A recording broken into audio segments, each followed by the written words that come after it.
Assalamualaikum warahmatullahi wabarakatuh. Waalaikumsalam warahmatullahi wabarakatuh. Bismillah, alhamdulillah, wa syukurillah, wassalatu wassalamu ala khairi khalqillah, la nabiyya ba'dah, Sayyidina wa maulana Muhammad ibn Abdillah wa ala alihi wa sahbihi wa mawalah, amma ba'dah.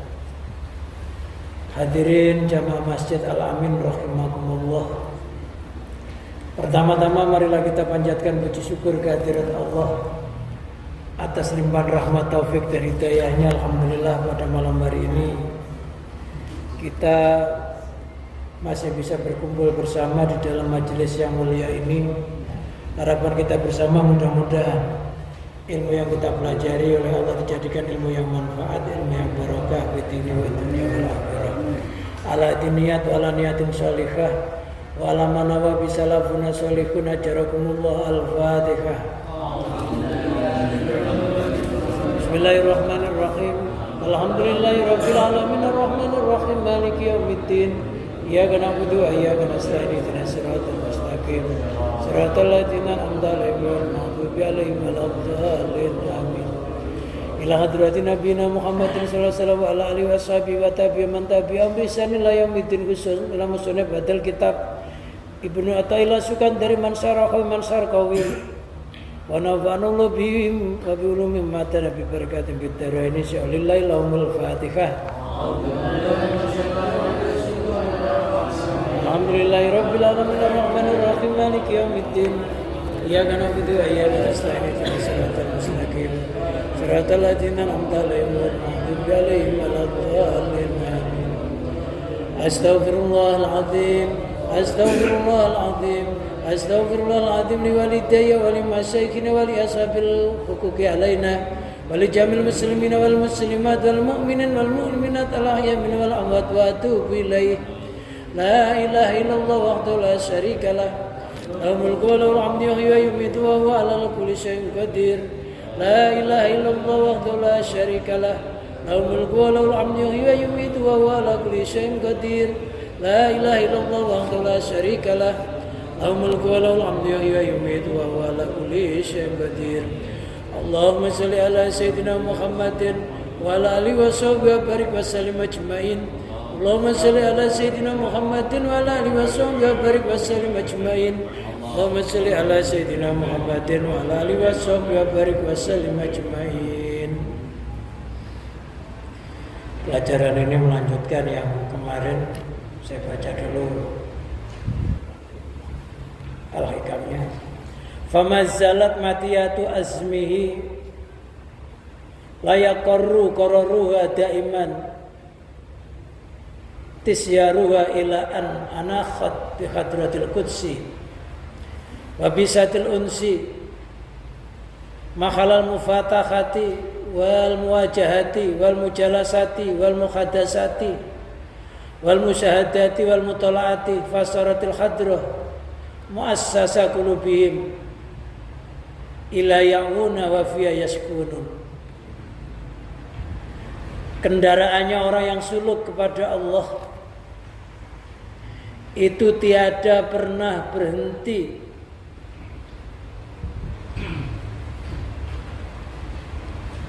dia terus berjalan sampai terminalnya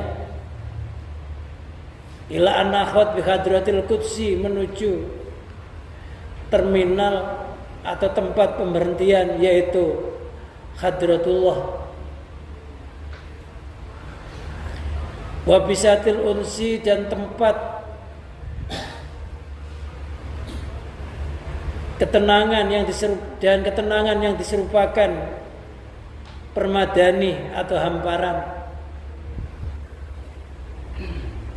Disitulah tempat terbukanya kunci-kuncinya hati, kunci-kuncinya alam-alam yang belum pernah dia lintasi. Wal muwajahati wal mujalasati, saling berhadapan-hadapan. Wal mujalasati, saling duduk. Wal muhadasati, saling berkomunikasi. wal musyahadati saling menyaksikan, wal mutalaati dan saling melihat. Fasaratul hadrah mu'assasu qulubihim, maka hadratullah merupakan sarang hatinya mereka.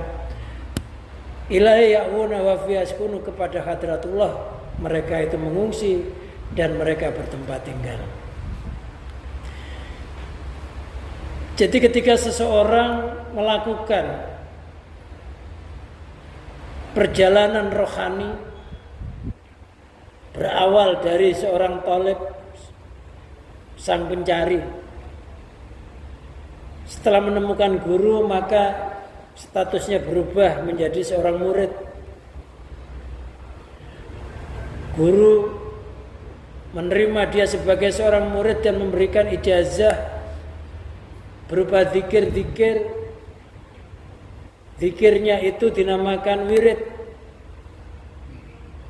Wirid yang dijazahkan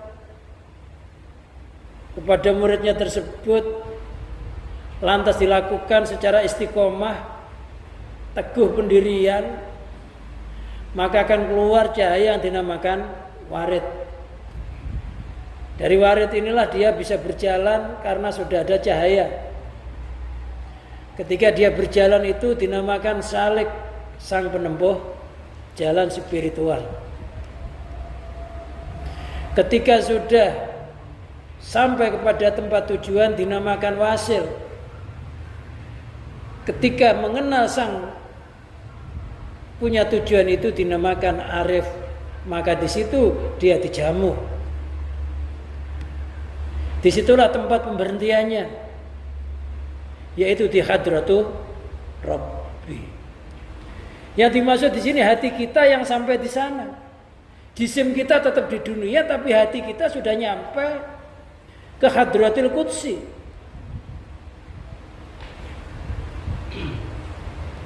Pasawanan yang suci. Hadratul qudsi itu pasawanan yang suci, tempat sowan, tempat para nabi, semuanya itu akan ke sana. Tempat itu dinamakan hadratul qudsi, atau dalam bahasa kita pasawanan yang suci. Karena nggak ada yang agung di dalam hatinya orang-orang yang sampai ke sana kecuali hanya Allah. Tiada yang paling hebat, tiada yang segala-galanya.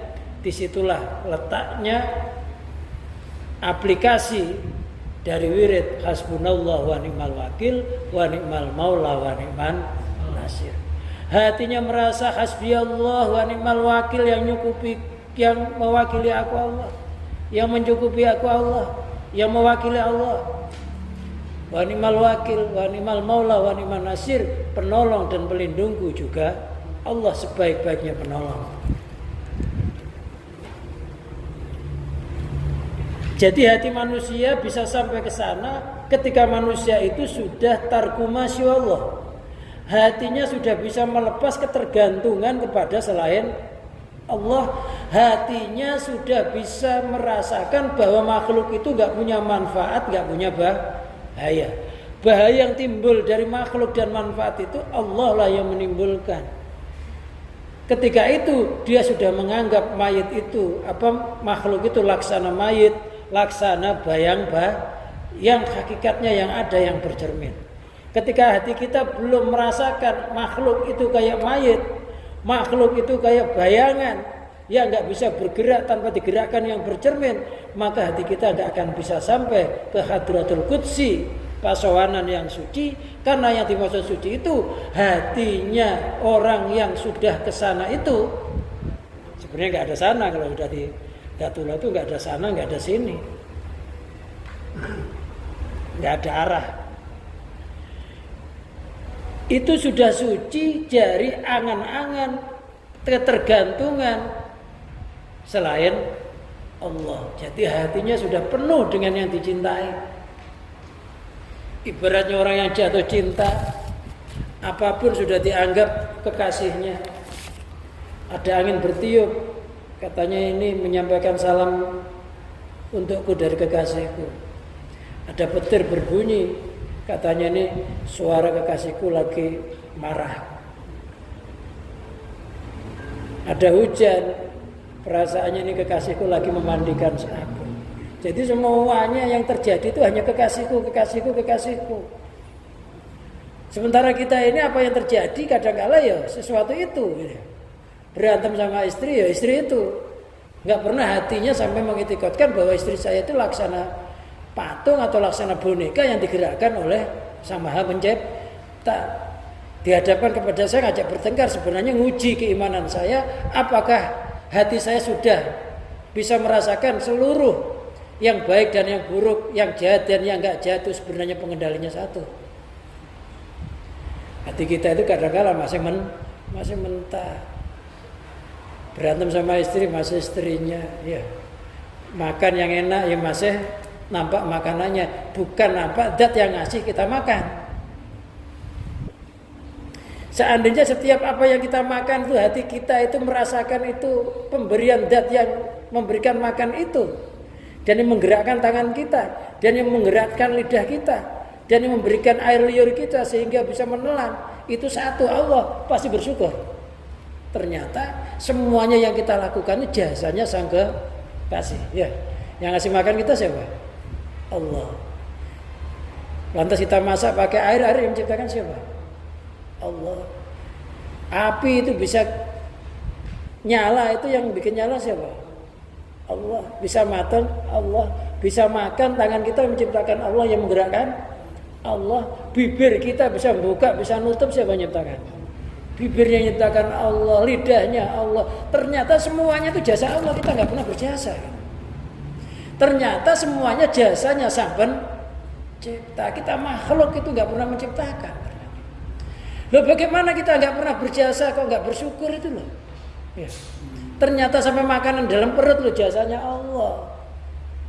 Loh, makanya orang itu kalau sudah hatinya Allah, makanannya itu nggak nampak, minumannya nggak nampak, bibirnya loh sampai nggak nampak, yang nampak kebesarannya Allah. Lah, hati kita sudah ke sana belum? Kalau hati kita sudah kayak begitu, itu berarti kita sudah hadratil qudsi. Sudah pasowanan suci. Tapi sementara kan hati kita masih pecah, angan-angan utangnya ya. Padahal yang bikin kita punya utang itu siapa sih? Ya Allah juga, ngelunasi juga Allah. Tapi hati kita masih pecah. Itu hati kita belum dinamakan hadratul qudsi. Hati kita ya belum dikatakan Arsur Rahman. Hati kita ya juga belum dikatakan kolbun salim, hati yang selamat, karena gambar makhluk masih melekat di dalam cerminnya hati kita. Kita sowan sama manusia aja, datang ke manusia yang pembesar. Kok kita ini tengok, celengak, bisa diusir? Udah nggak usah datang gitu. Itu sama manusia aja kalau nggak concern sama yang kita hadapi, kadang kita diusir kalau orang pembesar.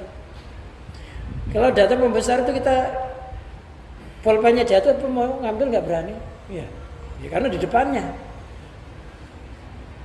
Karena hatinya sudah fokus kepada orang yang dihadapi. Lah kita ini hati kita belum fokus, maka belum dikatakan kita ini sudah hadratul qudsi, sudah bertempat di pasowanan suci. Jadi dikatakan gak suci karena masih ada selain Allah di dalam hati kita. Kadang-kala masih besok makan apa, anak saya bagaimana. Sifat manusia kayak begitu itu wajar. Tapi terus menerus sampai menutupi kemakrifatan itu ya gak boleh.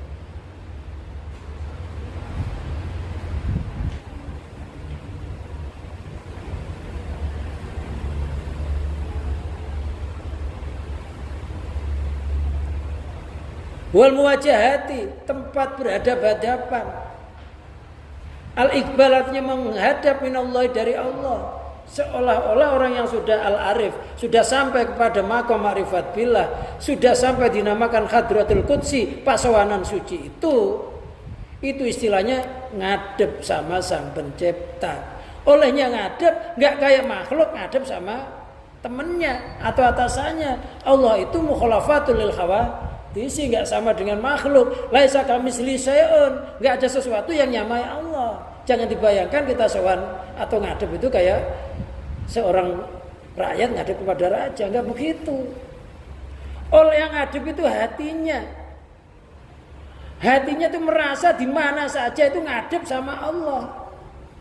Kayak ikan yang ada di dalam laut, kemana saja ngadep sama air. Di mana saja ikan itu berada ngadep sama air. Air bisa kemana saja, ikan bisa kemana saja. Dan ketika ikannya kemana saja, airnya nggak pernah ke bawah ikan, tapi ikan ke bawah oleh air. Artinya apa? Manusia nggak pernah mempengaruhi Allah, tapi manusia yang dipengaruhi oleh kekuasaannya Allah. Kayak ikan di dalam laut, di mana saja ngadep, di situ ngadep air. Dan memang kita nggak pernah bisa lepas dari air itu, ikan itu atau kita. Loh, kita ini ya nggak pernah lepas dari Allah. Tadi sudah saya contohkan. Makan, beras yang diciptakan Allah, nasinya Allah, airnya Allah, tangannya Allah, bisa bergerak yang gerakkan Allah, bibirnya bisa komat kamit, bibirnya menciptakan Allah, komat kamit yang gerakkan sifat hidupnya Allah. Air liur yang nyiptakan juga Allah, bisa nelen ya Allah. Ternyata kita juga pernah berjasa. Apa jasa kita? Makan berjasa enggak? Enggak pernah berjasa, semuanya itu Allah yang berjasa. Semuanya itu jasanya air. Nah, si ikan tadi bisa kesana kemari juga karena air. Kalau nggak ada air bisa nggak? Dia makan, kalau nggak ada airnya juga nggak akan bisa. Makanan yang tumbuh di laut itu juga karena air. Bahkan dia ngumpet di lubang yang nggak diketahui oleh ikan-ikan lain, ternyata itu juga karena air. Dan ngadep di air, ternyata di dalamnya juga ada air. Bukan airnya banyak, airnya meliputi segala-galanya. Kalau kita terus kemana-mana Allah, bukan berarti Allah banyak, tapi Allah meliputi alam semesta yang tanpa arah, tanpa batas. Dinamakan bahraini yaltaqiyani, dua laut yang bertemu tanpa tepi. Kayak begitu. Jadi nggak bisa dibayangkan, jangan membayangkan ngadep itu kayak kita sama rakyat sama presiden, bukan begitu. Olehnya ngadep itu dinamakan ikhatoh ma'iyah. Apa ikhatoh ma'iyah? Meliputi secara kebersamaan, kayak garam dan asinnya. Garam itu ibaratnya zatnya Allah, asin itu makhluk sifatnya. Besar, yang besar itu yang disifati ombaknya besar. Yang besar sebenarnya lautnya, bukan ombaknya. Kita itu punya kederajatan yang tinggi, kehebatan. Sebenarnya yang hebat bukan kita, tapi Allahnya. Karena hebat itu sifat.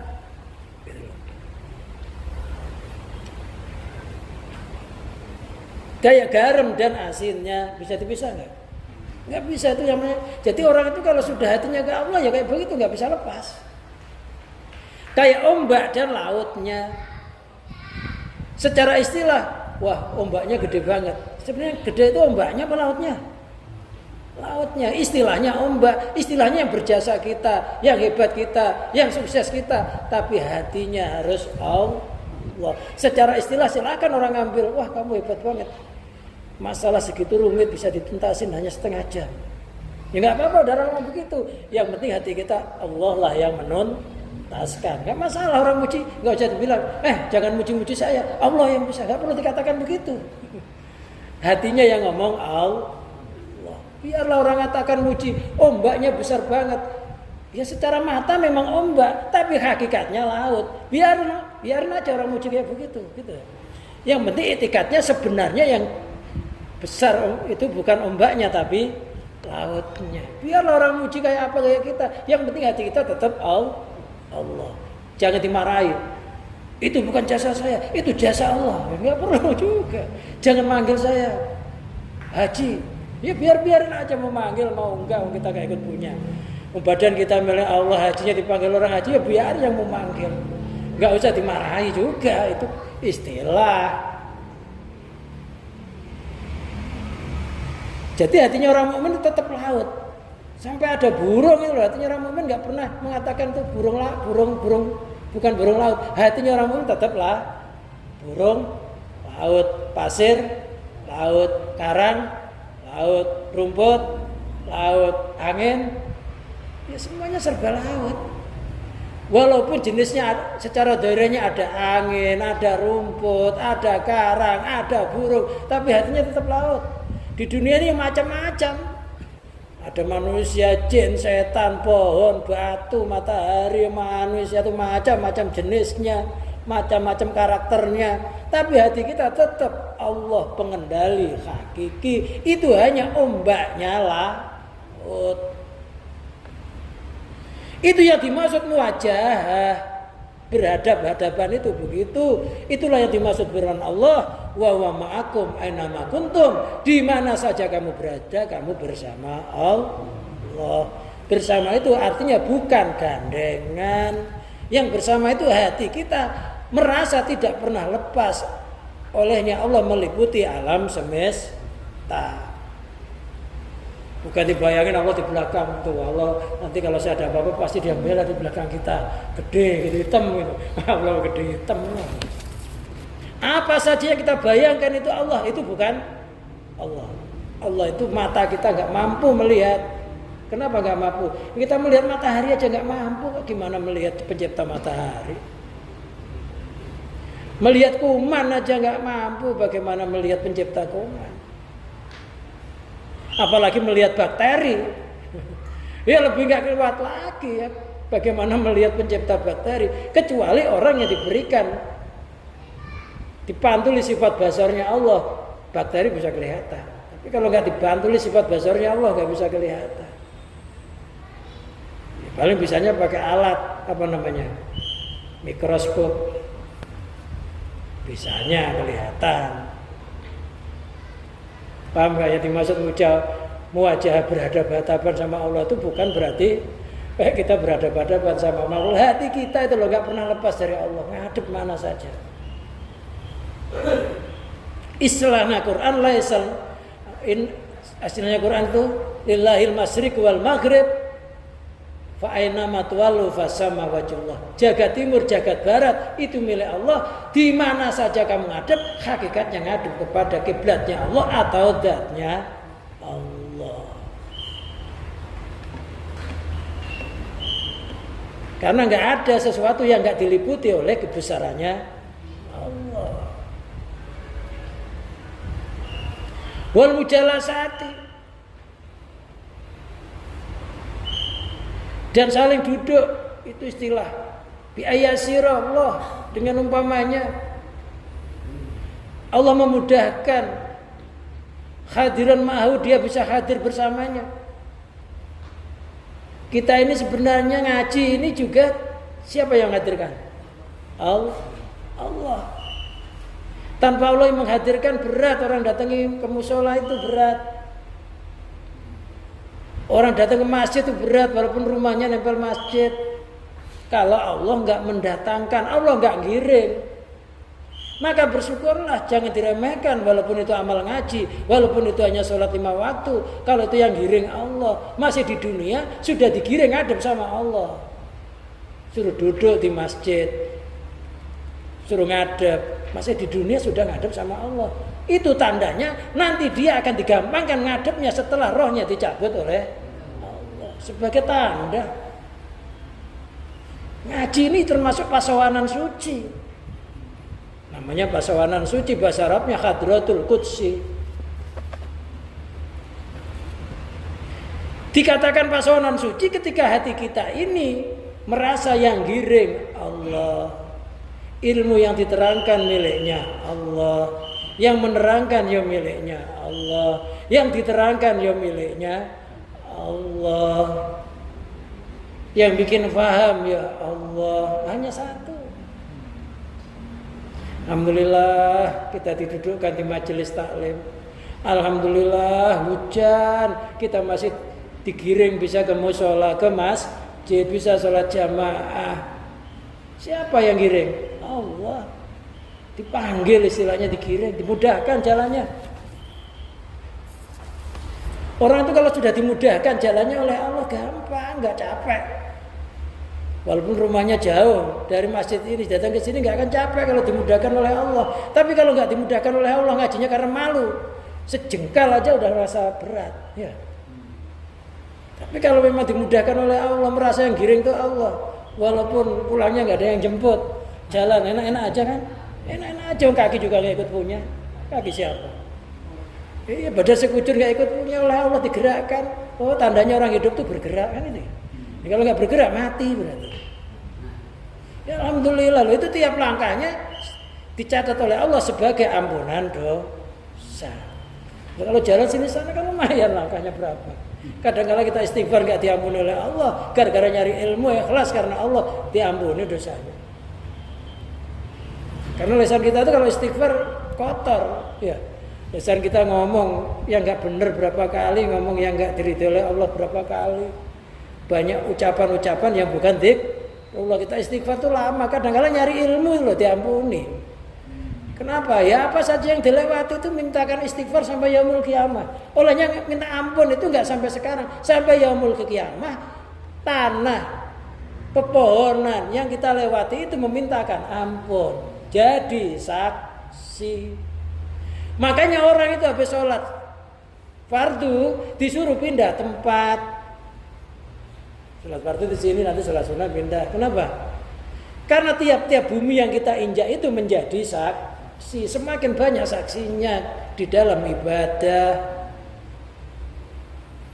Loh, kalau buminya yang kita lewati, pepohonan yang kita lewati memintakan ampun sampai hari kiamat. Padahal umur kita belum sampai hari kiamat, itu terus memintakan ampun, berapa untungnya? Sangat beruntung. Bisa jadi anak kita yang kita gadang-gadang, yang kita bela-bela, nggak doain orang tua, tapi kita didoakan oleh bumi yang pernah kita injak, pepohonan yang pernah kita lintasi sebagai saksi. Itu nggak hanya sekarang, sampai yaumul qiyamah.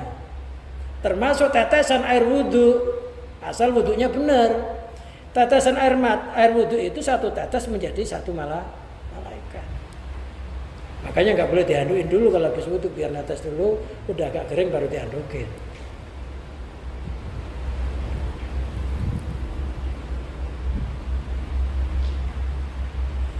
Mujalas, alhamdulillah kita hidup di Indonesia, dekat masjid, dekat musola. Mau sholat subuh nggak usah lihat jam, udah ada yang adzan, ada yang tarhim, ya. Ya alhamdulillah kan kita hidup, coba kita hidup di sana di Papua, mau sholat aja mau dipanah.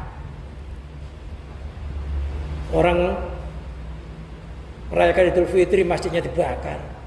Coba kalau kita hidup di Prancis sana.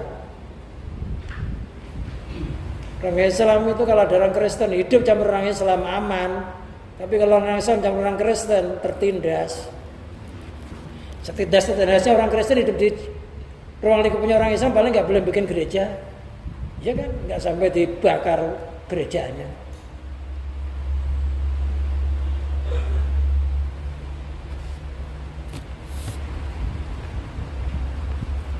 Alhamdulillah dekat masjid, dekat musola. Mau ngaji yang ngajari juga ada. Kurang gimana? Habis ngaji loh, perutnya lapar ya udah ada makanan. Ngaji dikasih makan loh, masa nggak mau aja udah. Udah santapan rohani dapat, jantasan jasmani dapat. Ini berat aja namanya setan. Setan itu kalau ada unsur agama ya berat. Apalagi ada unsur dana, malah lari. Setan. Karena setan itu kalahnya sama sodako. Setan itu kalahnya sama orang yang ahli sodako, sama orang yang sering ngasih hadiah pada para ulama. Makanya orang yang ahli sodako sering ngasih hadiah sama ulama itu santet nggak mempan. Iya. Kenapa? Karena sudah dikatakan as-sodaqatu tatfa'ul bala. Nangkal. Bukan doanya kiai yang disodakoi itu yang ampuh, tapi sedekah dia yang karena Allah itulah menjadi penangkal. Karena kiainya juga doakan. Nah, kalau kita sedekah sama orang biasa sama kiai beda. Bedanya gimana? Loh, kalau kiai itu disodakoi pasti mendoakan semoga apa yang kamu berikan menjadi barokah. Kalau orang biasa ya paling ya makasih, kadang masih segini gitu ya. Iya. Kalau yang kasih ulama pasti doain barakallahu fiik. Semoga Allah memberikan keberkahan di dalam dirimu dan mengganti tiap-tiap sesuatu yang hilang dengan pengganti yang lebih baik.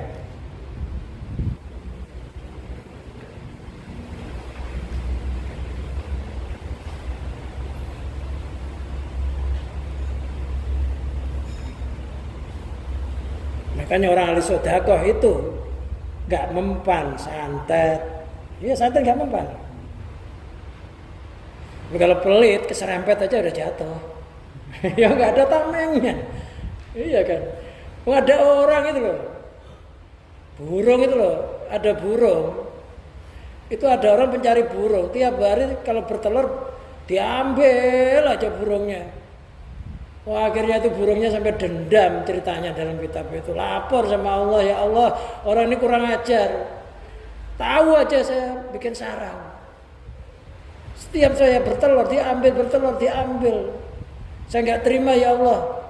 Saya minta balasan, dia harus, kalau sampai dia ngambil lagi, dia harus dibinasakan. Suatu saat burung itu tetap bertelur. Orang itu ngerti. Wah, ini waktunya ngambil gitu. Nah, ketika di pertengahan jalan itu ada orang ngemis. Dia hanya membawa makanan sedikit, cukup dia makan aja. Ada orang ngemis minta makanannya. Karena udah istilahnya meratap-ratap, nggak makan. Dikasihkan, dia rela lapar. Wah, akhirnya datang ke burung itu. Diambili telurnya, tapi ternyata orang itu selamat, nggak apa-apa. Burungnya lapar, loh katanya kalau mau ngambil telur saya mau dibinasakan. Kok enggak? Seandainya orang tadi tidak memberikan sedekah kepada pengemis yang meminta makanannya dan dia langsung mengambil telurmu, pasti dia akan binasa. Tapi karena dia sedekahnya menangkal takdirnya orang itu. Sama kayak begitu. Jadi kalau ada orang minta obat, sembuh itu sebenarnya bukan dari dianya, karena apa? Sedekah lidafil bala.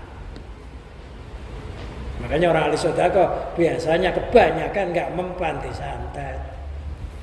Nggak usah wirid macam-macam lah. Itu udah otomatis. Apalagi yang sedekah ulama. Ulama itu ya mesti dzikir, mesti wirid, ya asma pembentengan, ya asma macam-macam doanya.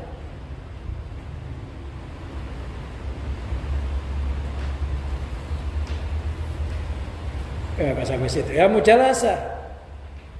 Alhamdulillah kita bisa duduk di tempat-tempat majelis taklim, gampang ke masjid, di rumah ya juga gampang sholat. Wal muhadatsatu, dan berdiskusi, berdialog.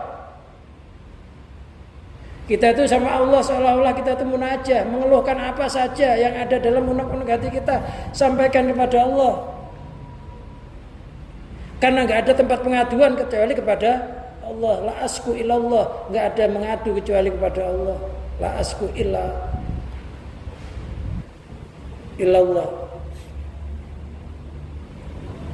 Jadi adukan masalah-masalah kita. Tapi jangan sampai ketika kita mengadukan hajat kita ini merasa bahwa Allah tuh nggak ngerti apa yang kita sampaikan. Kalau nggak diucapkan, Allah nggak ngerti. Allah sudah maha mengerti. Olehnya kita mengungkapkan kepada Allah itu karena secara syariahnya, walaupun orang itu ngerti masalah kita ngomong. Secara syariahnya kalau minta sumbangan, walaupun orang itu ngerti tampangnya minta sumbangan datang, ya kita ngomong istilahnya ini prosedurnya gitu ya. Sebenarnya tanpa gitu ya dikasih aja, udah biasanya minta. Tapi secara prosedur kita tuh yang ngomong. Nah, orang yang hatinya sudah hadratul qudsi, pasawanan suci itu, dia senantiasa berdialog kepada Allah karena merasa ketika dia berdialog kepada Allah merasa dirinya bisu. Karena bisu itu sifat kita. Sifat makhluk itu kaunu summan, adanya makhluk itu bisu. Kok bisa ngomong? Ngomong itu bukan miliknya makhluk, tapi miliknya Allah yang punya sifat kalam, yang punya nama al-mutakallim, yang maha berbicara. Makanya dalam satu detik ini berapa bahasa yang berbeda? Ini berapa yang ucap sedunia? Beda-beda paham lagi. Siapa yang bikin suara? Allah. Jadi yang ngomong bukan lisan kita tapi hati kita, yang dinamakan ilham. Kita nanti akan diilhami oleh Allah, diajari oleh Allah, dibimbing oleh Allah. Sehingga apa yang keluar dari mulut kita ini hasil rekaman dari rekaman hati. Itu suara hati yang mantul kepada lisan.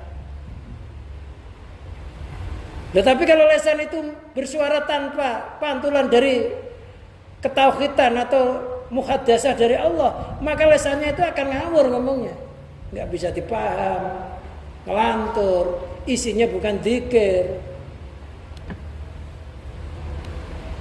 Makanya kita kalau sowan sama kiai-kiai yang besar, ulama-ulama khas, kadang-kadang kita belum ngomong tuh dia udah tahu, gitu ya. Dia udah membicarakan hajat kita, gitu. Akhirnya ya udah begitu itu. Kenapa? Karena mereka itu ucapannya keluar dari apa? Hatinya yang sudah muhadasah kepada Allah, berbincang-bincang. Fa'alhama fujura wa taqwaha. Allah mengilhami jiwa yang takwa dan juga jiwa yang lacut.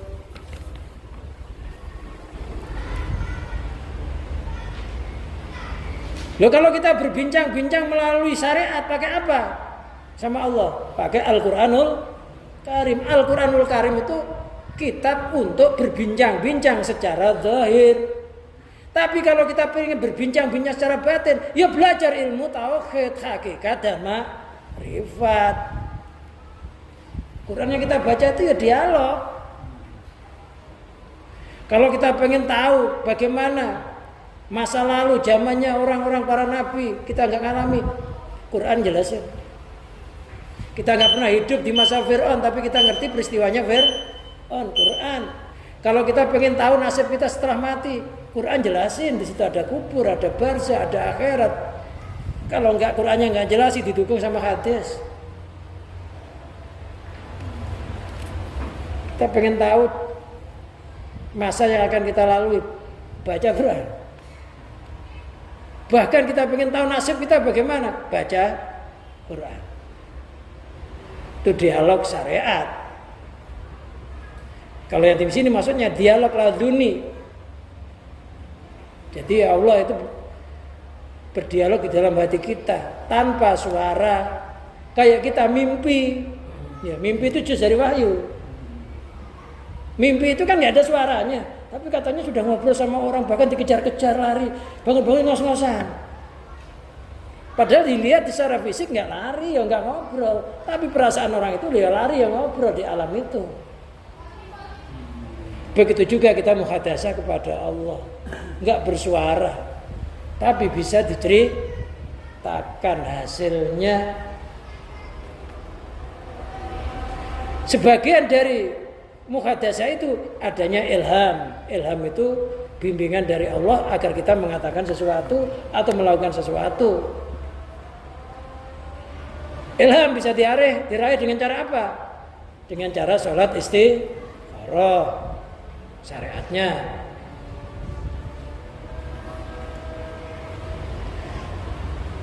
Bi ayu kalimau fi sirri bi ma'arif al asr, dengan umpamanya Allah berbicara padanya dengan sirnya, dengan beberapa kemarifatan dan ilmu-ilmu yang asrar, ilmu-ilmu yang lembut, yang nggak bisa ditangkap oleh akal dan pikiran, tapi dimengerti oleh hati. Wal musahadatu, saling musahadah, saling menyaksikan. Bi ayu syahidah bi batini, dengan umpamanya si salik atau si murid bisa menyaksikan Allah dengan hatinya. Ba'da ghaibati an khisi, setelah gaibnya dari rasanya, dari indranya. Kalau secara fisik, langit ada, bumi ada, hujan ada, kemarau ada, tapi secara hakikatnya itu enggak ada, karena adanya diwujudkan oleh Allah yang maha punya sifat wujud. Jadi jangan sampai kita misalkan melihat matahari sampai tembus ke dalam hati, matahari itu wujud. Hati kita, matahari itu tidak wujud. Kok panas? Yang menimbulkan panas Allah. Kok bergerak? Yang gerakkan Allah. Hatinya, batinnya itu yang disaksikan kebesarannya Allah. Jadi yang dimaksud di keterangan ini bukan orang yang mati, ini yang sekarang ini. Sekarang ini yang kita lihat itu jangan bendanya, hatinya. Kalau matanya melihat benda, tapi hatinya melihat Sang Pencipta benda.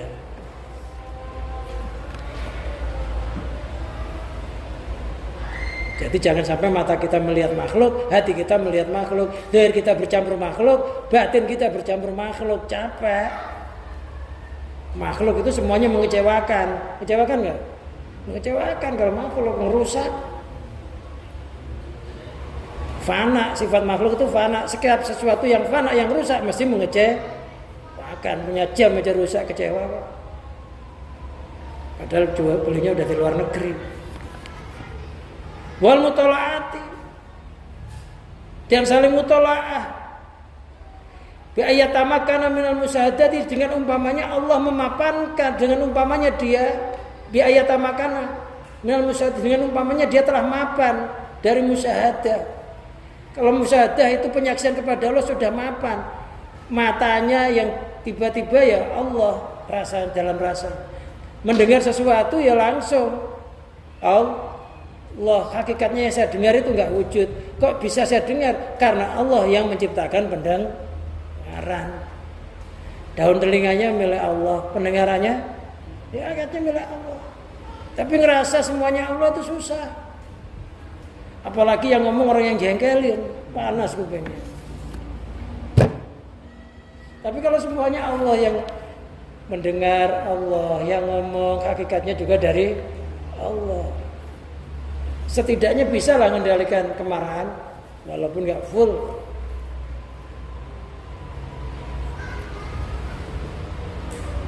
Jadi kalau sudah mapan apapun Allah, Allah, Allah tanpa megang tasbih pun sudah Allah, Allah, Allah. Itu sebenarnya suara hati mantul kepada lesan sehingga lesannya berzikir kepada Allah. Orang Allah, Allah, Allah itu kalau nggak pantulan hati susah. Mendingan duit. Ada duitnya nggak ada. Apa bedanya duit sama Allah? Tapi karena nggak ada pantulan hati, ya nggak bisa ngomong yang begitu itu. Ngomong baik itu, walaupun kalimatnya sama, berat kalau nggak ada dorongan hati. Mendingan ngomong yang kira-kira yang seronok, ngomong-ngomong yang bikin kebanggaan, yang isinya kesombongan. Wayat lu'a ala ulumil ghaib, dan dia bisa menyaksikan atau bisa melihat ilmu ghaib.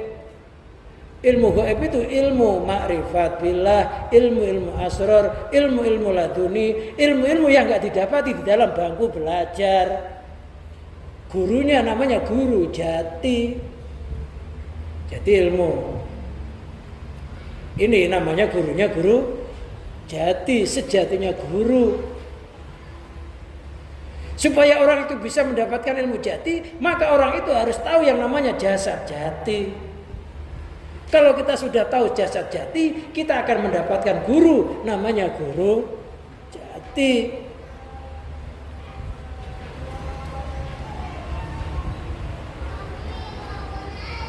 Ketika mati di kuburnya, bukan kuburan itu, tapi kubur jati.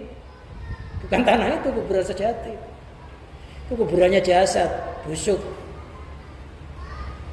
Jadi orang kalau sudah tahu jasad jati akan dibimbing oleh guru jati, matinya kuburnya namanya kubur jati.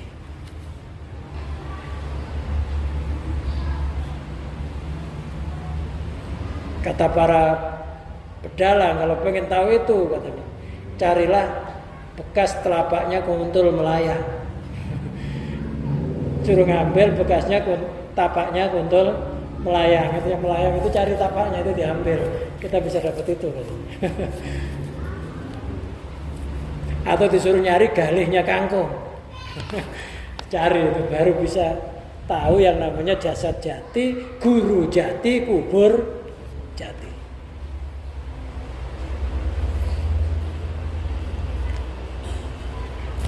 Susah. Ya nggak susah, apa aja kalau dimudahkan oleh Allah menjadi gampang. gampang, nggak ada istilah susah. Nanti kalau udah ketemu kita bisa mengungkap apa telapaknya guntul melayang, apa yang namanya gali kangkung.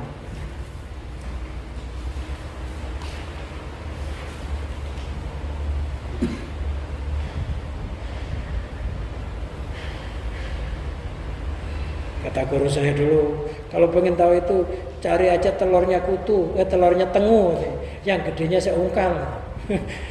Suruh nyari telur tengu yang besarnya seungkal. Tengunya aja seberapa, ngerti tengu yang merah kecil tuh yang suka kadang gigit barang kita itu. Kalau di kebun. Lah itu telurnya seungkal, gimana nyarinya di mana? Kalau pengen tahu ini katanya. Itu hanya bahasa-bahasa kinayah.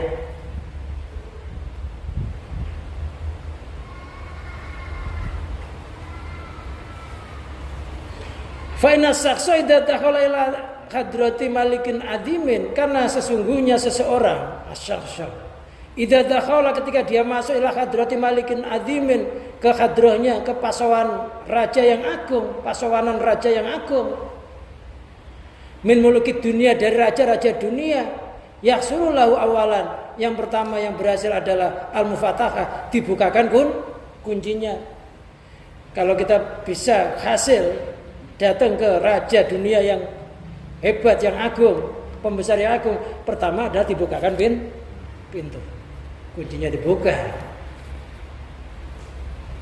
Yang dimaksud pintu di sini pintu-pintu kemakrifatan dibuka oleh Allah, gembok-gembok yang menutup kita nggak bisa musyahadah oleh Allah dihilangkan. Bi ayu fatihah dalikal malik bisalam, dengan umpamanya sang raja mengawali dengan salam. Wa syufatihu birrati, dan si orang yang sowan itu memulai dengan menjawabi salam. Jadi orang yang hatinya sudah ke Allah itu nanti juga begitu. Kita dibukakan pintu, lantas kita Allah mengucapkan salam, kita menjawab salam. Terutama yang sudah oleh Allah diberikan salam siapa? Siapa? Nabi Muhammad. At-tahiyatus shalawatut thayyibatu lillah. Itu oleh-olehnya Rasulullah ketika Mi'raj. Assalamu alaina wa ala ibadillahis sholihin. Itu Allah mengucapkan salam kepada Nabi Muhammad. Itu gambaran dari mufatahah. Akhirnya oleh-olehnya sholat 5 waktu. Jadi at-tahiyatul mubarakatuh shalawatu itu ketika Rasulullah berada di mustawa Sidratul Muntaha lewati, itu baru dapat suara at-tahiyatu lillah, penghormatan hanya miliknya Allah, al-mubarakatu lillah, keberkahan hanya miliknya Allah. Assalamu alayka wa ala ibadillahis sholihin, semoga keselamatan tetap atasmu, kamu Muhammad. Jadi kalau kita baca assalamu alayka, engkau Muhammad, itu hati kita Rasulullah itu hadir, karena engkau itu artinya nggak jauh. Sedangkan kita mengucapkan assalamu alayka, kita bayangkan Rasulullah itu di makam di Mekah sana, di kuburan. Ya gimana kita bisa terlindungi syafaat Rasulullah tadi. Jadi ketika assalamu alayka, semoga keselamatan tetap atasmu Muhammad, itu hati kita Rasulullah itu hadir, karena dhamir engkau itu adalah dhamir mukhatab, dhamir hadir. Assalamu alayna, dan keselamatan alayna atas kami. Kami siapa itu? Allah. Jadi Allah itu hadir di dalam hati kita. Hadirnya Allah kayak ikan yang diliputi oleh laut. Jangan dibayangkan. Jadi sampai kapanpun yang namanya ikan tidak akan bisa membayangkan laut. Kita itu juga nggak akan bisa membayangkan Allah, karena kita ini sebagian dari sifat akbarnya Allah. Assalamualaikum itu kami itu Allah loh. Sedangkan kita masih mengitikalkan Allah di langit, Allah di kursi. Kok jauh banget, kalau jatuh gimana? Wassalamu alaina wa ala ibadillahis, dan keselamatan semoga tetap atas orang-orang yang soleh. Jadi orang-orang yang berbuat kebaikan itu didoakan. Itu hanya mendoakan mulai zaman Rasulullah Mi'raj sampai sekarang. Jadi ingat, kalau pas domir K, kalau K itu Nabi Muhammad, hadirkan Nabi Muhammad. Kalau K itu Allah, ya harus merasa dirinya diliputi oleh kebesaran Allah langsung. Iyyaka na'budu wa iyyaka nasta'in. Iyyaka hanya kepadamu. Mu itu berarti Allah hadir. Bukan gaib gitu. Sedangkan kita ngomong engkau loh, Allahnya nggak ada dalam hati. Memang yang demikian itu hanya bisa didapati oleh orang yang sudah bisa hadratul qudsi, orang yang sudah bisa sowan ke pasawanan suci. Gak boleh kena najis di sana. Najis itu ketika kita ingat makhluk najis secara tasawuf. Kita seret ingat makhluk itu udah dihukumi najis. Harus wudu pakai air nur alif. Wudunya pakai air nur alif, bukan air itu. Gimana caranya nyari air nur alif? Itu nyari galingnya kangkung dulu. Di kebun sana dicari satu persatu.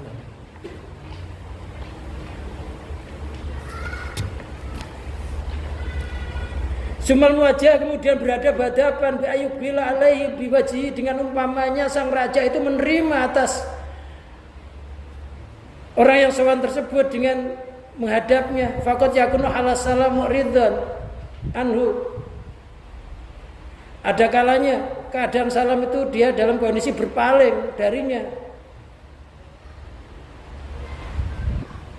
Sumal mujalasatu, kemudian dia berduduk-duduk di ayat jelisau, dengan umpamanya sang raja mendudukkannya bena yadai di antara hadapannya. Sumal muhaddasatu, kemudian berbincang-bincang. Ini loh, orang yang alillah itu makanya nggak pernah kesepian. Sampai dikatakan inna awliya Allah la khaufun alaihim wa lahum yahzanun. Kasih Allah nggak pernah susah, nggak pernah khawatir loh. Dia terus ngadep sama Allah, berbincang-bincang sama Allah. Hatinya dikasih hamparan permadani, ketenangan yang disimpahkan permadani, nggak pernah susah.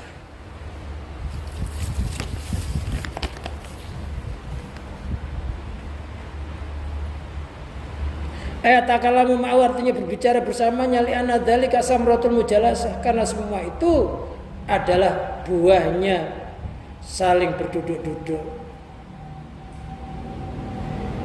Jadi orang itu kalau sowan, pintunya dibuka, lantas dikasih gelarin karpet, permadani, suruh duduk, diajak ngobrol. Ngobrol itu sebenarnya buah dari semuanya itu. Sebenarnya tadi itu hanya kepingin ketemu, bisa ngomong, gitu ya? Bisa ngomong, bisa menyampaikan. Nah, kalau sudah kita bisa berdialog sama Allah, istilahnya, itulah buah dari semuanya itu.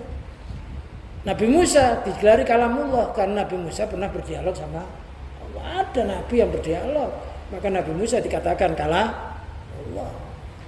Ingat, dialog di sini adalah dialognya hati. Yang keluar adalah ilmu-ilmu laduni, ilham-ilhamiyah.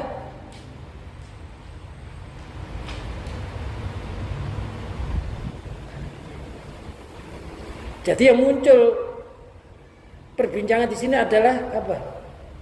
Suara-suara hati yang suci, yang nggak pernah kejatuhan najis. Ya dimaksud najis segala sesuatu selain Allah melekat di dalam hati, itu namanya najis.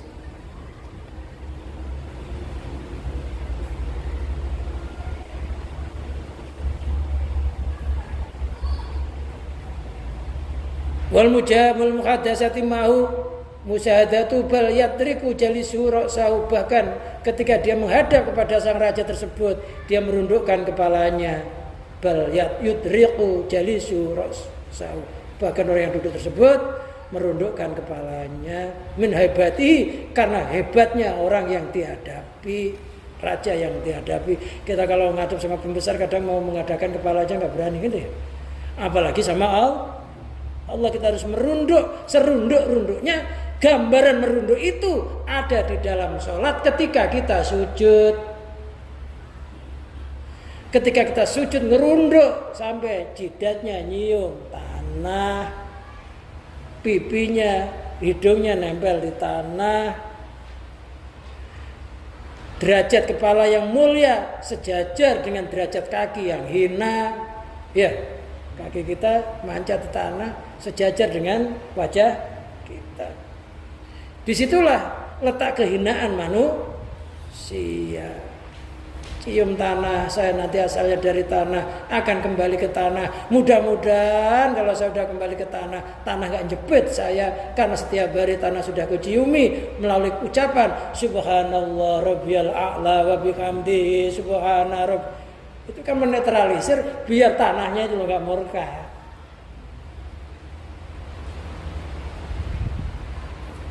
Nah, kalau kita tiba-tiba masuk aja ngumpet, nggak pernah nyium tanah, nggak pernah Subhana Rabbiyal A'la bihamdi, nggak pernah mengenali ngumpet tiba-tiba, kira-kira dikatakan maling nggak? Nah, kalau kita udah kenal, udah nyatu, tiap hari diciumin, ya kenal ini warga sendiri kan gitu ya. Tapi kalau nggak pernah gitu, nggak sujud, nggak pernah cuci muka tangan satu, jari satu, cuci mukanya jari satu bukan Loh, tak buminya nggak nyepet itu dari mana? Ngenalin air enggak? Ya, makanya wudhu itu pakai air. Karena orang itu asalnya kalau nggak dari tanah ya tanah air, dua itu nggak lepas. Dan kalau tiap hari sudah Subhana Rabbiyal A'la wa bihamdi, buminya udah dihormati. Rukuk itu menghormati seluruh alam, menghormati pencipta alam, meliputi seluruh alam. Rukuk itu menghormati pencipta alam yang meliputi seluruh alam. Kalau sujud merasa menghinakan diri, maka orang sujud itu tempatnya doa yang mustajab karena manusia letaknya di paling hina di situ.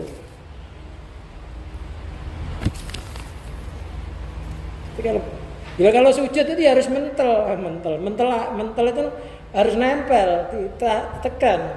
Jadi kalau sujud jangan ngambang, itu sujudnya bisa nggak sah. Makanya kalau sujud kakinya harus mancat.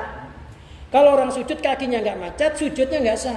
Karena telapak, karena jari-jari kaki kita itu termasuk bagian dari anggota sujud.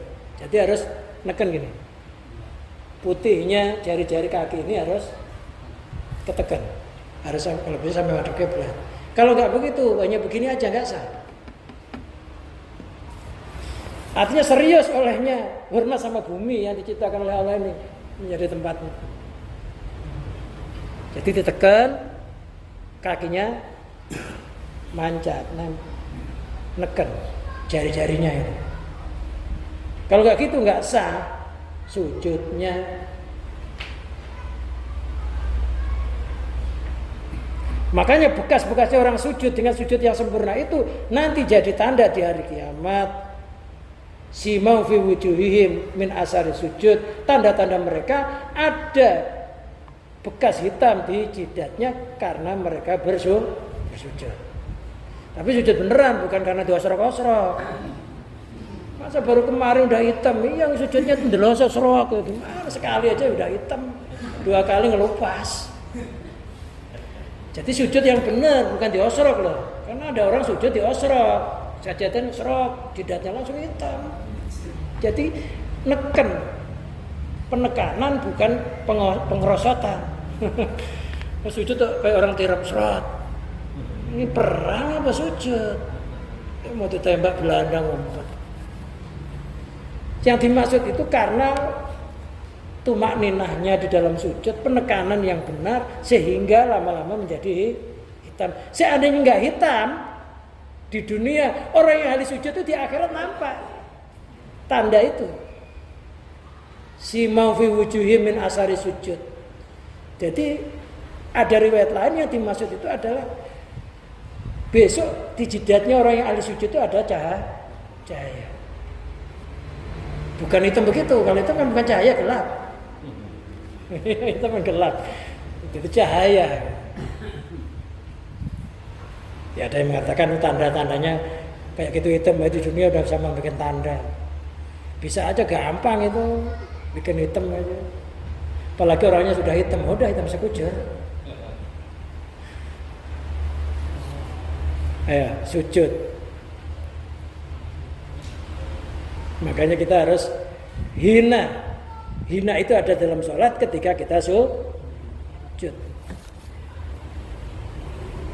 Ayo kenali bumi. Bentar lagi udah kembali ke bumi. Ya, terlagi ini udah mau digulung. Kiamat. Ya enggak, yang tua-tua aja, yang muda-muda juga enggak tahu kapan matinya juga, sama aja. Nah, setidaknya udah kenal bumi, sudah kenal pencipta bumi.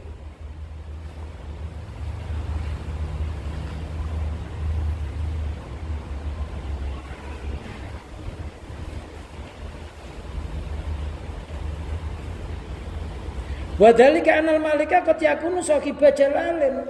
Yang demikian itu sesungguhnya terkadang sang raja itu memang sangat agung, sangat mulia, sehingga setiap mata yang menatapnya jadi merunduk, kepalanya nggak kuat. Raja dunia itu kalau yang paling agung, kita nggak kuat untuk menatapnya. Apalagi Allah Maha Raja, bukan Raja, Allah itu Maha Raja. Al-Malik.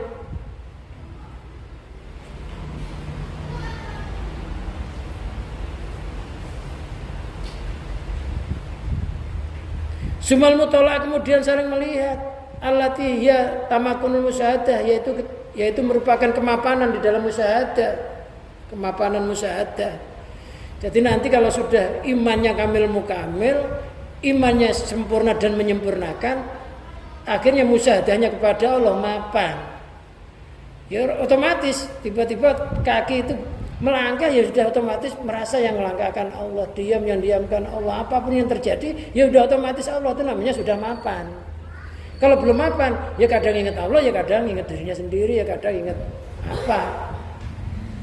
Ada tikus ya, tikus. Padahal tikus itu wujud, yang wujudkan siapa? Allah. Jatuh di depan kita, jatuhkan siapa? Ya Allah. Tapi kadang-kadang Allahnya itu nggak nampak dalam hati kita, tikusnya lari ke berit-berit.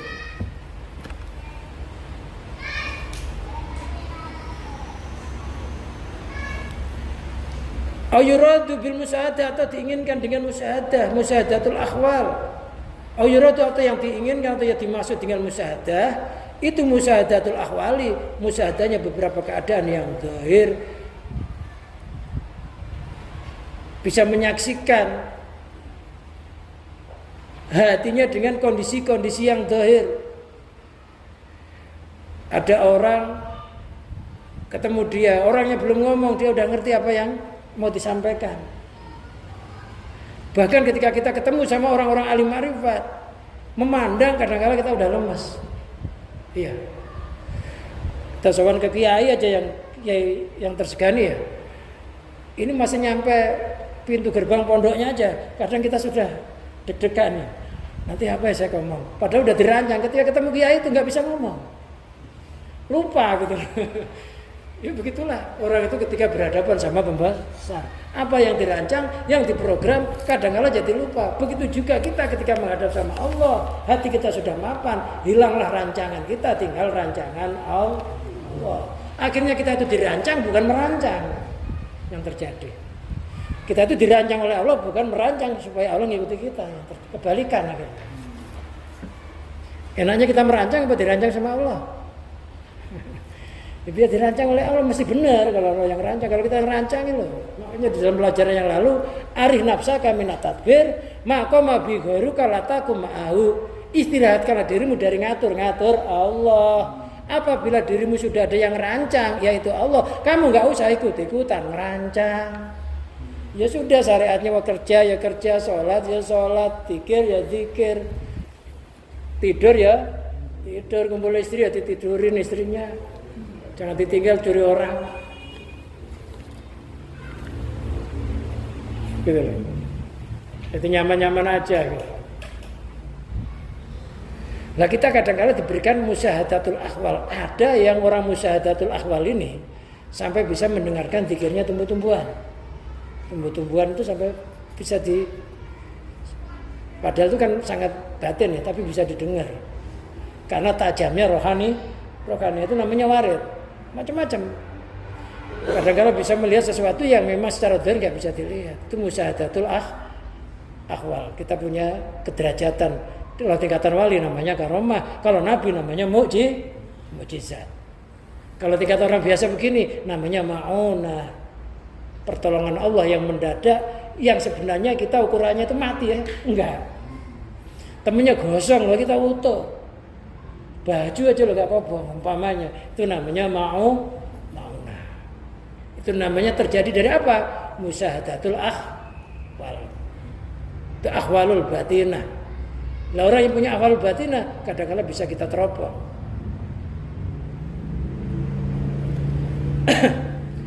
Fa inna la ya'rifu halul malik batinan ila ba'da siddati ta'ammul. Karena seseorang itu tidak akan mengenal keadaannya sang raja secara batin kecuali dia sudah sangat ta'ammul, sangat berangan-angan. Kita mulai sekarang udah banyak tafakur alam, matahari terbit dari timur tenggelam ke barat, siapa yang menenggelamkan? Planet-planet ratusan tahun nggak saling tabrakan, siapa yang ngatur? Kalau nggak satu nggak mungkin. Terus tafakur begitu itu pahalanya lebih bagus daripada ibadah 70 tahun. Tafakur sa'ah khairun min ibadati sab'ina sanah.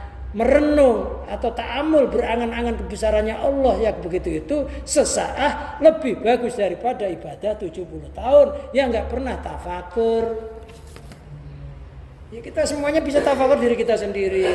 Kita ruku merasa yang merukukkan Allah karena yang punya hidup Allah. Ya, terus tafakur aja. Tafakur itu jangan sampai saya, sifat aku itu loh jangan sampai ada dalam diri kita. Hilangnya keakuan, tinggal yang punya aku. Siapa? Allah. Innani anallah la ilaha illa ana fa'budni wa aqimis shalah. Sesungguhnya aku hakikatnya adalah kembali kepada Allah. Fa'budni maka sembahlah aku Allah. Wa aqimis shalah dirikanlah sholat. Li dzikri untuk mengingatku.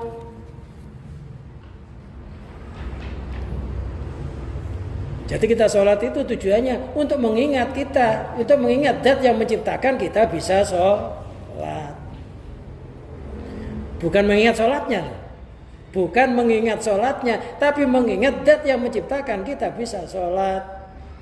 Yang menggerakkan kita ruku, kita sujud, kita i'tidal, kita tahiyat, itu yang diingat-ingat, yang dita'amuli. Fahada haluman masalah hadratil maula, ini adalah keadaan orang yang sudah sampai kepada hadirat Tuhan subhanahu. Fa inna yuqabilu bi anwa'il. Ini pelajarannya panjang. Bi anwa'il minal futuhat wal karamat. Karena sesungguhnya orang yang sudah bisa sampai menuju kepada Allah itu sudah dia itu sudah bisa menerima beberapa jenis futuhat, keterbukaan, karomat, watu hafisaniyah, pemberian-pemberian yang agung, wal ulumil wal ma'arif, ilmu dan kemakrifatan urbaniyah. Maka kebanyakan tingkatan waliullah itu pasti punya ilmu namanya ilmu laduni. Jadi ilmu laduni itu enggak ada gurunya, kecuali guru jati. Ilmu laduni itu ya enggak bisa kepikir. Batu itu dipegang jadi emas, laduni. Gak bisa diteliti bagaimana ya prosesnya. Batu dipegang jadi emas. Abu Hasan Asadili ada budaknya, raja lari minta suaka ditolong. Kalau mau ngasih dihadiahi emas, budaknya suruh mipisin batu, batunya jadi emas. Kalau kita orangnya tetap emas Jawa. Semuanya itu namanya karomah. Karomah itu ada. Karena karomah itu adalah cabang dari mukjizat.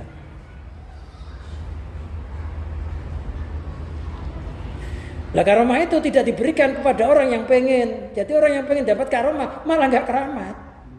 Sama dengan dunia. Orang yang pengen dunia itu malah nggak dihinggapi dunia. Dunia itu akan datang kepada orang yang nggak ngarep-ngarep, yang nggak tomak. Apa tomak? Ngarep-ngarep pemberian selain Allah.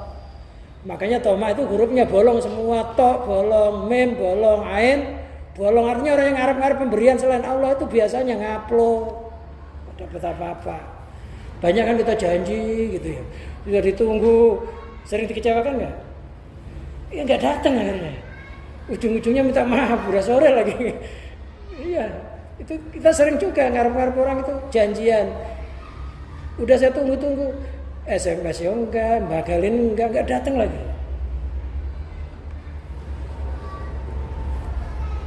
Nah kita nunggu itu karena amanah. Ternyata berhadapan sama orang yang tidak amanah. Kenapa kita ditemukan orang yang nggak amanah? Karena kita sering tomak, ngarep-ngarep kedatangan orang lain atau ngarep pemberian orang manusia, makhluk.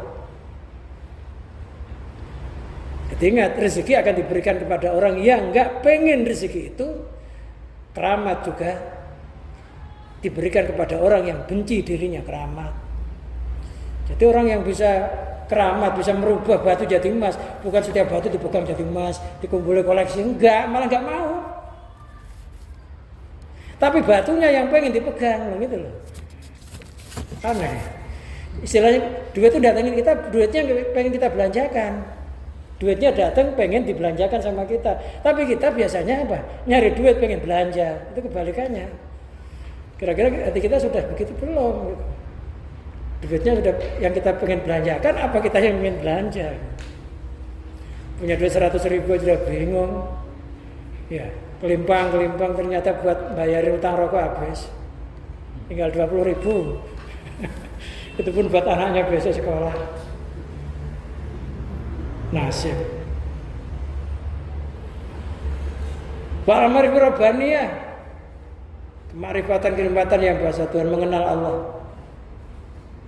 Allati la ya'rifu tafasiluha, yang rinciannya nggak bisa dia mengerti. La ya'rifu tafasilaha, yang rinciannya tidak bisa dimengerti. Ilaman wasolahunaka, kecuali orang yang hatinya sudah sampai kepada Allah. Wadzaka mudaqo ahlil qurbi wa tamkin, ini adalah cicipan ahli orang yang sudah mendekat kepada Allah dan sudah mapan ma'rifatnya. Ja'alanallahu wa iyyakum minkum bimani, semoga Allah menjadikan kita semua, menjadikan kami dan kamu sekalian dari kelompok mereka dengan anugerahnya, dengan kemuliaannya, amin. Fasaratul hadratul Rabbi subhanahu, maka pasawanan Allah, muasasa qulubihim, itu menjadi sarang hati mereka. Jadi sudah terakhirnya ya kita itu ya siang malam ya sudah curhat sama Allah, duduk sama Allah, ngadep sama Allah, sehingga pasawanan suci itu sudah menjadi sarangnya, sudah menjadi tempat tinggalnya. Namanya muasasa qulubihim. Shin. Muasas itu susu, sarang. Jadi hati itu butuh sarang.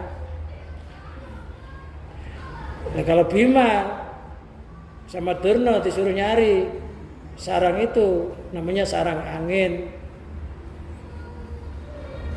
Adanya di Telenge Segoro Kidul. Teleng Segoro Kidul maksudnya di samudra ilahi, berada di dalam hati yang paling dalam. Itu kalau dibahasakan Arab namanya muassasa qulubihim.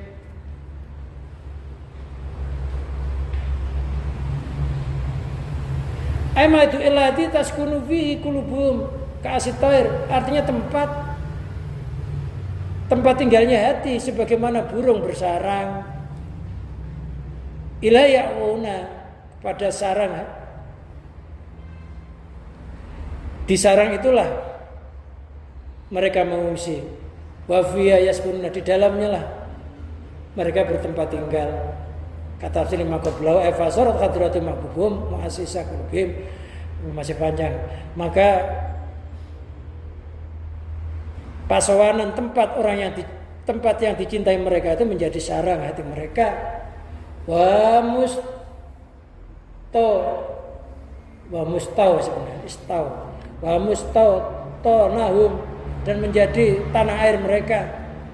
Fi dhihabim, di dalam pergi mereka, wa iyabim, dan pulang mereka. Wa huna hasallahu tahaqquk bi maqamil fama. Disinilah mereka bisa berhasil di dalam membuktikan makom fana. Makom fana itu wal mahwi, makom lebur. Yang dimaksud fana itu hati kita mengembalikan kepada sifat Allah, diletakkan kepada sifat Allah, sifat makhluk diletakkan kepada sifat makhluk. Yang ketika kita rasa kita itu wujud, hati kita harus difanakan. Yang wujud itu Allah, yang rusak itu saya. Ketika hati kita merasa berilmu, difanakan. Hakikatnya yang berilmu itu Allah, yang bodoh saya. Ketika kita merasa kuasa, hatinya harus difanakan. Yang kuasa itu Allah, berarti kita senang dari kuasa kan? Fana. Yang melarat itu saya. Yang lemah itu saya. Itu namanya makomul fana. Tidak mengakui sifat Allah sebagai sifatnya. Habis itu wal mahwi lebur, kembali kepada asal mula kejadiannya. Dalam istilah Quran dikatakan kullu min intillah, katakanlah Muhammad, segala sesuatu itu hakikatnya dari sisi Allah, bertujuan kepada Allah, kembali kepada Allah. Namanya innalillahi wa inna ilaihi rajiun. Wa hadza maqamul jam', ini adalah maqam jama'. Makom mengumpulkan.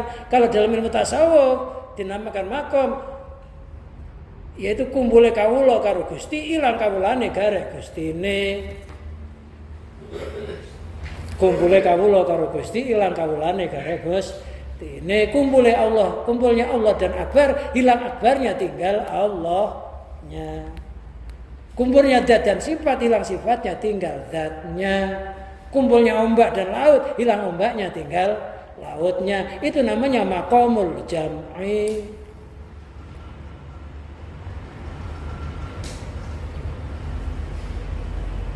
Jadi jangan sampai ada ombak nanti. Kalau sudah maqamul jam'i udah nggak ada ombak, laut aja. Ikan yang nggak ada. Hadza wal intihau safarim. Keyakinan yang kayak begini ini merupakan puncak bepergian mereka. Wasu'idim, dan naiknya mereka. Jadi kalau kita nanti tujuannya sebenarnya hati kita tuh kayak begitu itu.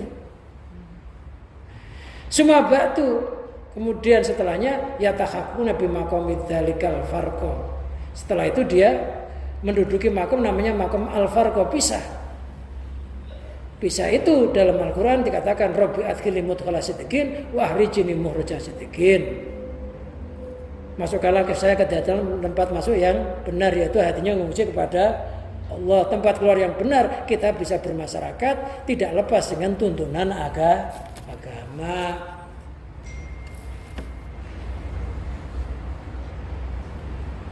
Wa ya'muruna bi mukhatabatil khalqi. Kalau sudah makam pisah, kita tetap amar ma'ruf nahi mungkar. Akhirnya diperintahkan untuk ngomongin makhluk, menunjukkan mana yang salah, mana yang benar. Tetap bergaul, tapi hatinya nggak pernah lepas dari Allah. Wa wal muradu bi qaulihim al-baqa wa maqam. Itulah yang dimaksud dengan ucapan ulama al-baqa. Baqa adalah nama dari makam atau kederajatan seseorang, namanya maqamul baqa. Kalau bisa hati kita tuh udah ke sana. Jangan sampai jisim kita mati baru kita nyari. Ya wallah alam sawab. Ini memang pengajiannya panjang, gak dihabisin ya. Pertemuan. Intinya mudah-mudahan kita ditolong oleh Allah, bisa dijadikan oleh orang-orang ahli ma'rifat billah, orang-orang yang zahirnya bersama makhluk, hatinya bersama Allah. Golongan orang-orang ahli ma'rifat billah, begitu juga anak-anak kita, keturunan kita, mudah-mudahan dijadikan oleh Allah kelompoknya para nabi, kelompoknya para rasul, kelompoknya para awliya Allah, kelompoknya para orang-orang yang solih. Bi barakatil Fatihah.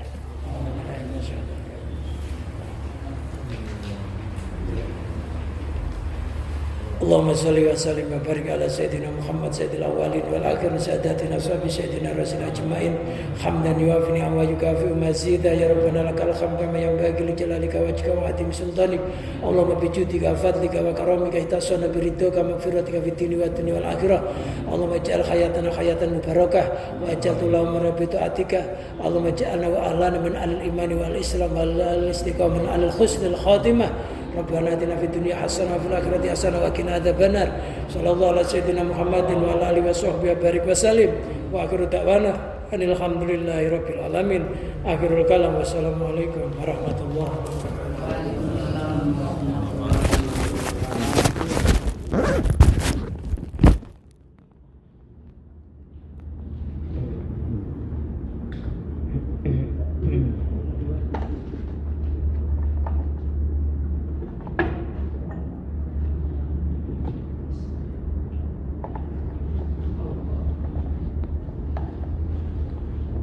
No.